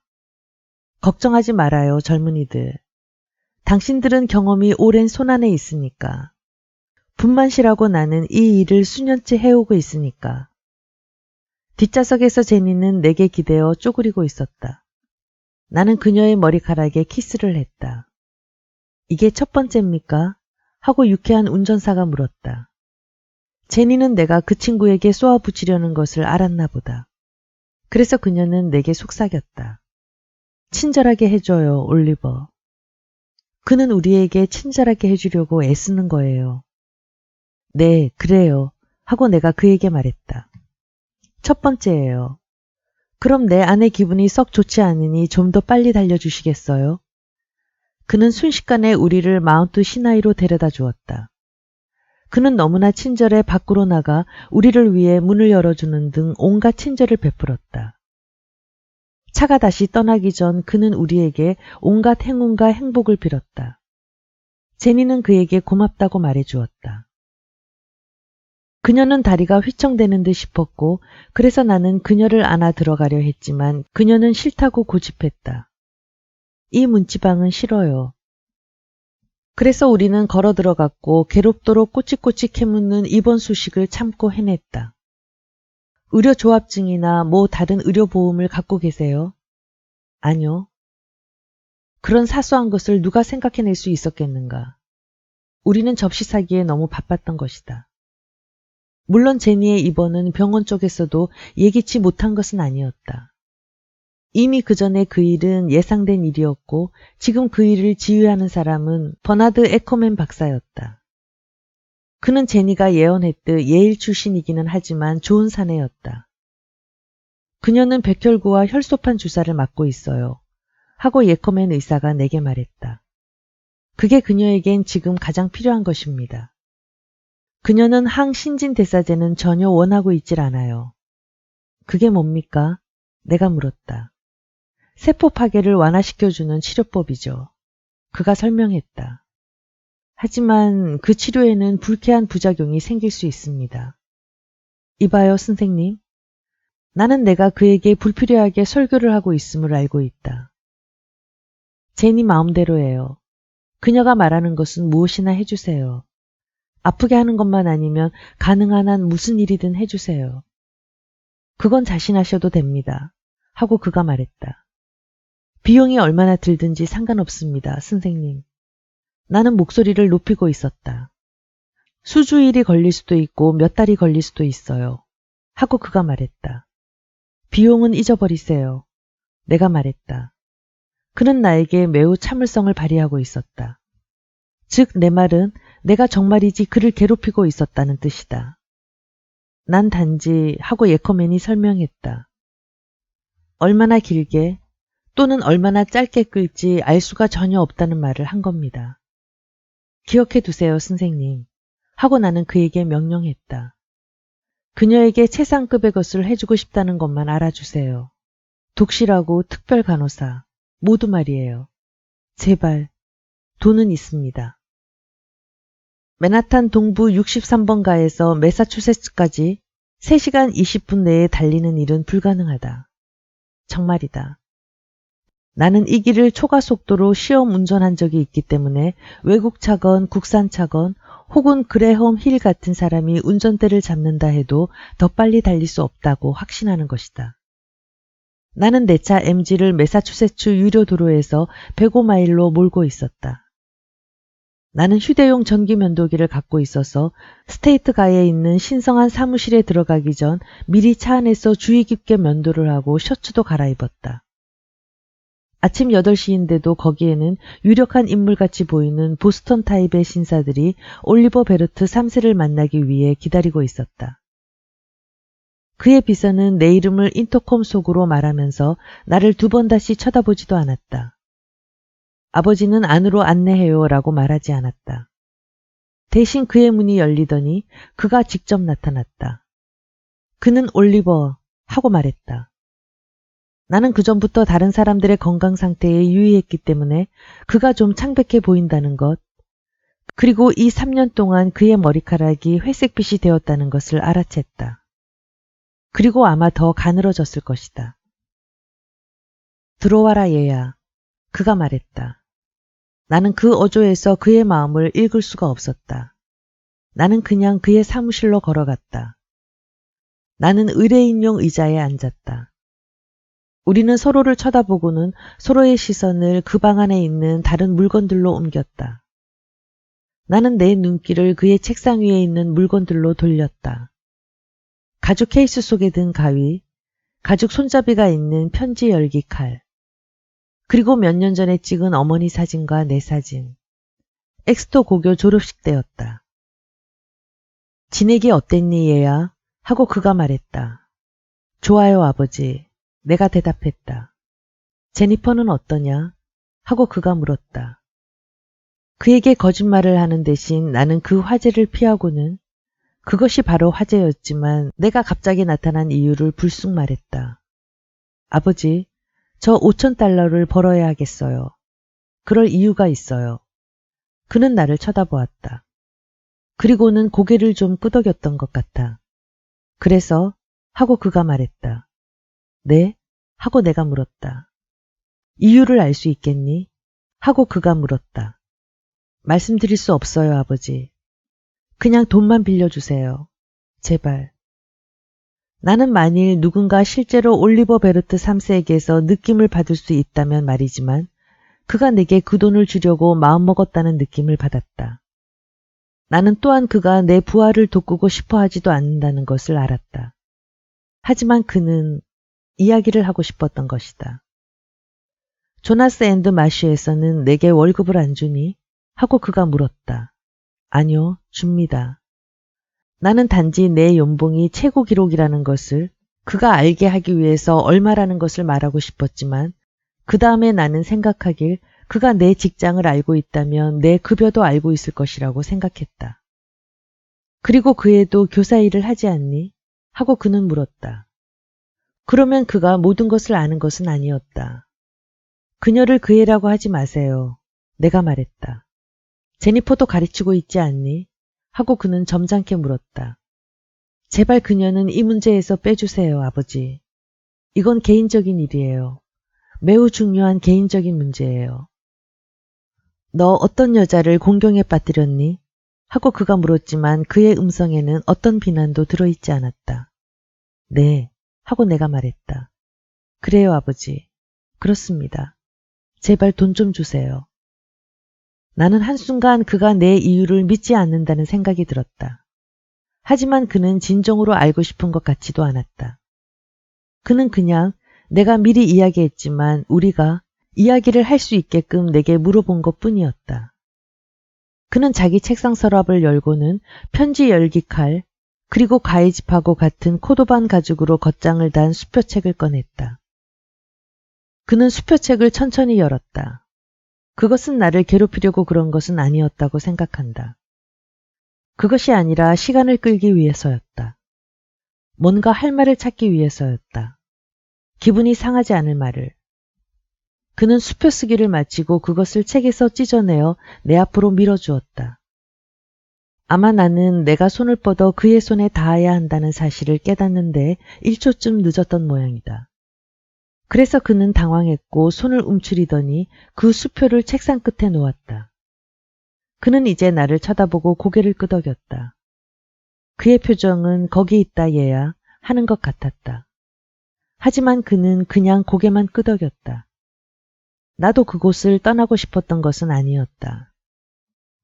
그냥 뭔가 무난한 말을 생각해낼 수 없었다는 것뿐이다. 우리는 둘 다 이야기는 기꺼이 하고 싶지만 서로의 얼굴을 곧장 쳐다보지도 못한 채 그냥 앉아만 있을 수는 없었다. 나는 몸을 기울여 수표를 집었다.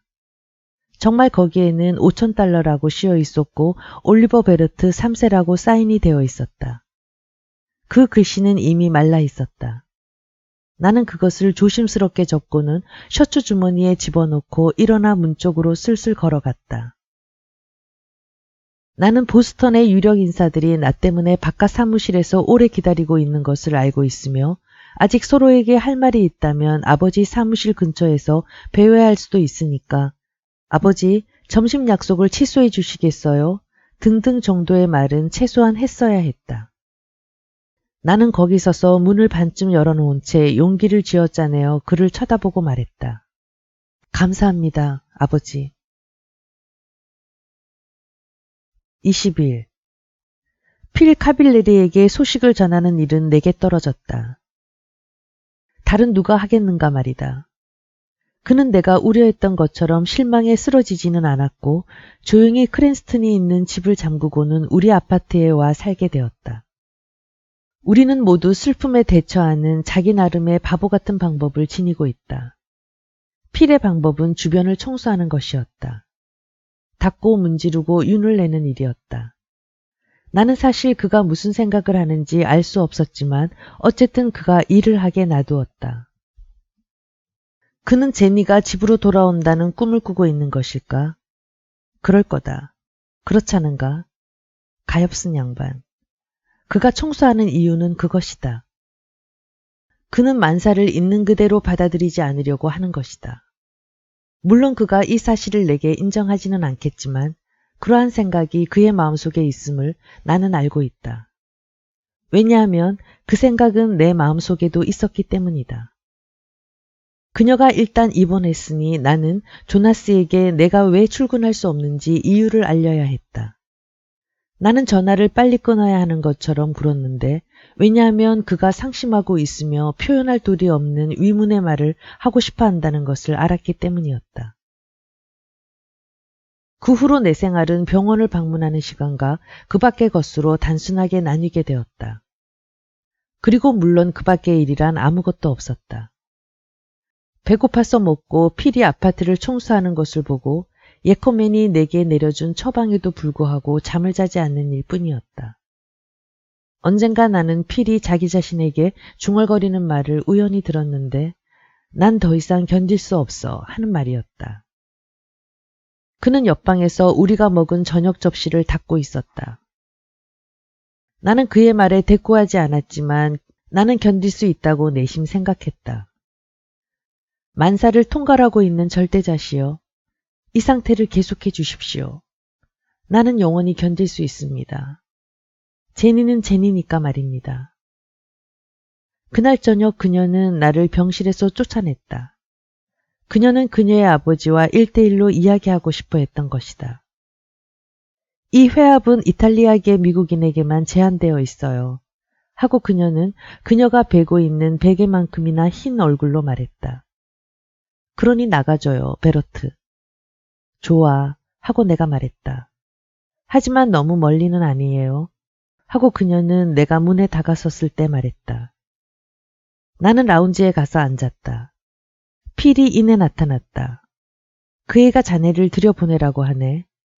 하고 그는 그의 몸 안에 모든 것이 텅 비어버린 듯한 쉰 목소리로 말했다. 난 담배 좀 사와야겠어. 그 문을 닫아요. 그녀는 내가 방으로 들어서자 말했다. 나는 그 말에 따라 조용히 문을 닫았고 그녀 침대 곁에 앉으러 돌아가면서 그녀의 모습을 더욱 완전하게 볼 수 있었다. 즉, 내 말은 튜브가 그녀의 오른팔 속으로 들어가 있었고 그것을 그녀가 침대 커버 밑으로 숨기려 했다는 것이다. 나는 언제나 그녀와 매우 가까이 앉아 그녀의 얼굴을 바라보길 좋아했는데 그녀의 얼굴은 창백하기는 했으나 눈 속에 아직도 뭔가 빛나는 것이 있었다. 그래서 나는 잽싸게 아주 가까이 당겨 앉았다. 아프지 않아요, 올리. 정말이에요. 하고 그녀는 말했다. 마치 절벽에서 느리게 떨어지는 것 같아요. 알겠어요? 내 배 깊숙한 곳에서 무엇인가가 움직였다. 형체가 없는 그것은 내 목구멍으로 치밀어 올라와 나를 울게 만들 그 무엇이었다. 하지만 난 안 그럴 것이다. 난 그래 본 적이 없다. 나는 강한 남자니까. 안 그래? 난 울지 않을 것이다. 하지만 내가 울지 않으려 하자 그 다음에는 입을 열 수가 없었다.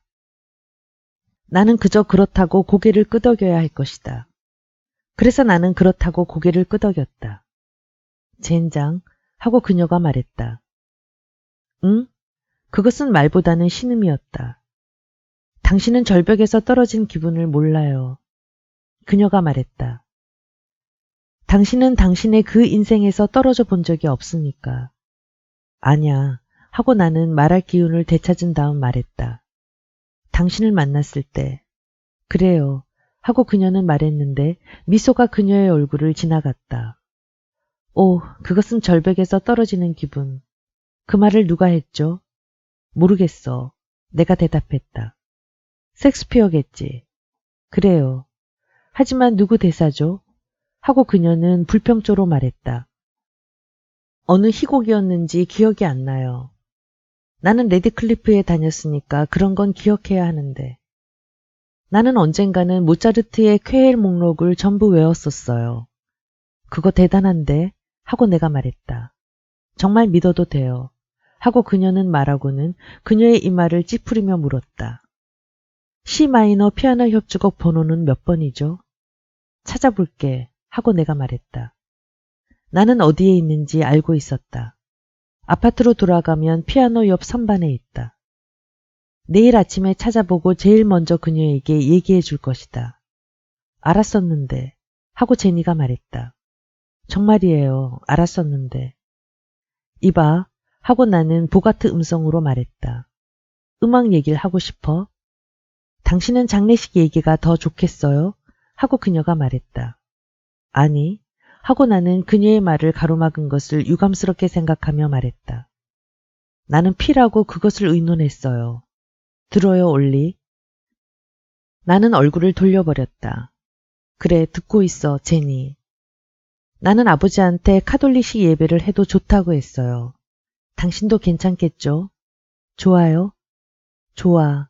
내가 말했다. 좋아요. 하고 그녀가 대답했다.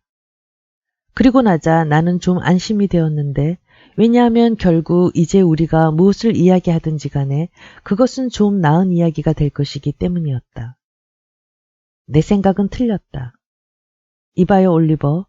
하고 제니는 말했는데 부드러운 반면 화가 난 목소리로 말했던 것이다. 올리버, 당신 그만 괴로워해요. 나 말이야?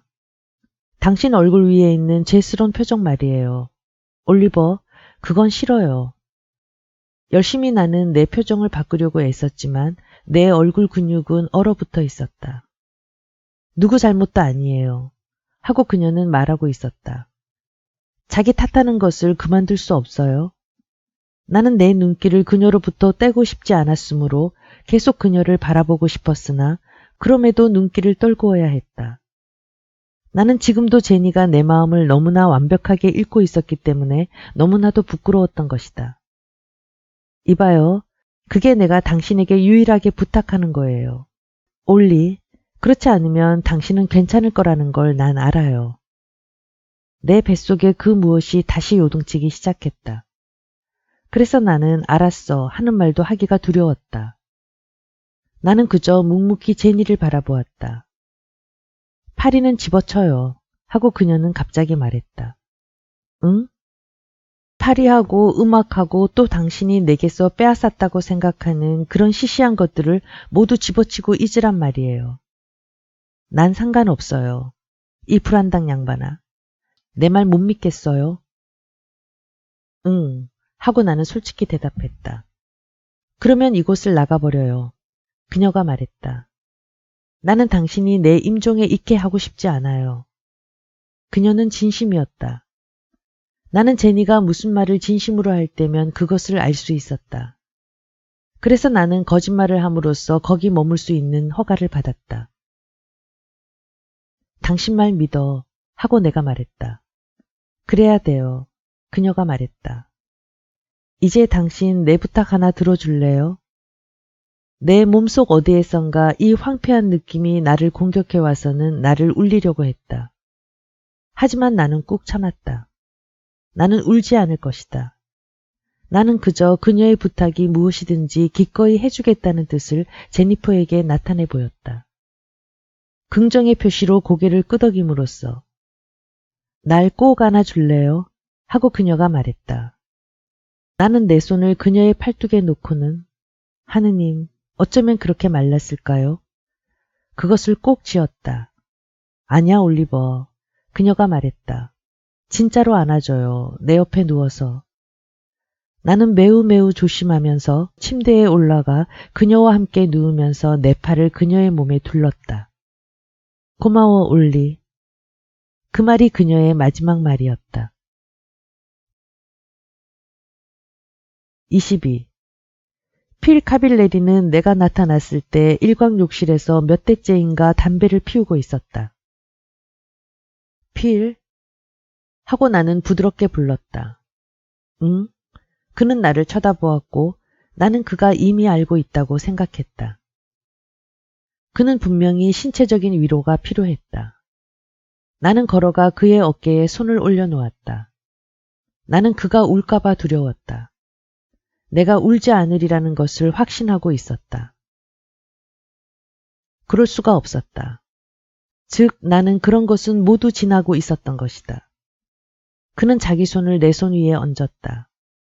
나는 하고 그가 중얼거렸다. 안 그랬으면 좋았을걸. 그는 거기서 잠시 말을 멈췄고 나는 기다렸다. 서두를 일이 결국 무엇이란 말인가? 자네를 위해 강해지겠다고 제니에게 약속하지 않을 걸 그랬어. 그리고는 그의 서약을 다짐이나 하듯이 그는 내 손을 부드럽게 두들겼다. 하지만 나는 혼자 있어야 했다. 공기를 들이마시기 위해서, 아마도 산책을 하기 위해서. 아래층 병원 로비는 너무나 조용했다. 내게 들리는 것은 리놀륨 바닥 위에 울리는 내 신발 소리뿐이었다. 올리버. 나는 걸음을 멈추었다. 아버지였다. 접속의 책상에 있는 여자를 제외하고는 그곳에는 우리뿐이었다. 사실 우리는 그 시간에 뉴욕에서 깨어있는 몇 명 안 되는 사람들 중 하나였다. 나는 그를 쳐다볼 수가 없었다. 나는 곧장 회전문으로 걸어갔다. 하지만 눈 깜짝할 사이에 그는 내 곁에 와 서 있었다. 올리버, 하고 그가 말했다. 너 나한테 말했어야 하지 않니? 그곳은 매우 추웠는데 어떤 점에서는 그 편이 좋았다. 왜냐하면 나는 감각이 없는 상태였고 무언가를 느끼고 싶었기 때문이었다. 아버지는 계속 내게 말을 하려고 했고 나는 잠자코 서서 차가운 바람이 내 얼굴을 때리도록 놔두었다. 소식을 들은 즉시 차를 탔단다. 나는 코트를 잊어버리고 왔다. 추위는 내 몸을 아프게 하기 시작하고 있었다. 괜찮다. 괜찮아. 올리버, 하고 아버지는 다급하게 말했다. 도와주고 싶구나. 제니는 죽었어요. 나는 그에게 말했다. 미안하구나. 하고 그는 멍해진 채 중얼거렸다. 왜 그랬는지 알 수 없지만 나는 지금은 죽은 그 아름다운 여자에게서 내가 오래전에 배웠다는 말을 되풀이했다. 사랑은 미안하다고 말할 필요가 없는 거예요. 그리고 나서 나는 그의 앞에서는 절대 하지 않은, 더구나 그의 팔 안에서는 더욱 하지 않았던 일을 했다. 나는 울었다.